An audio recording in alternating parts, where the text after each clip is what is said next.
Meron akong 300k sa savings ko at 50k monthly salary ko pero lagi akong decline sa mga car loan ko. Bakit nga kaya? Tara, pag-usapan natin yan.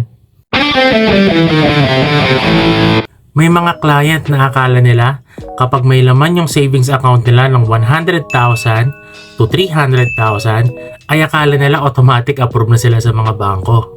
Hindi po yun ang laging basihan ng mga bangko. Madalas, tinitignan ng bangko yung cash flow ng bank statement mo.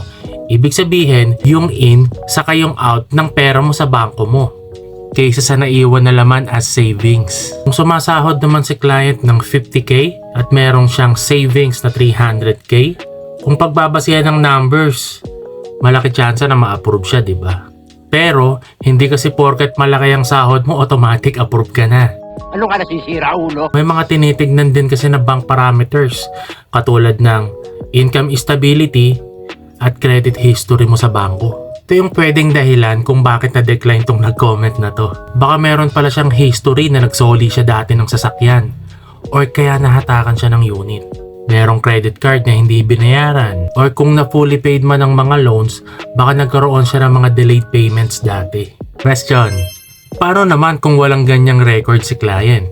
Kung walang record na ganyan si client, posible ang problema ay hindi pasok ang income niya sa required salary na kinukuha niyang unit. Eh sir, meron naman akong co-maker. Combine yung income namin, total of 120k na. Eh kung malinis ka naman, kung may co-maker ka naman at malinis talaga ang record mo, posible yung co-maker mo ang may bad credit history. Hindi totoo yan.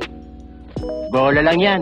Laging tandaan, knowledge muna bago pirma. Yung Ninong Ri, yung online sales consultant.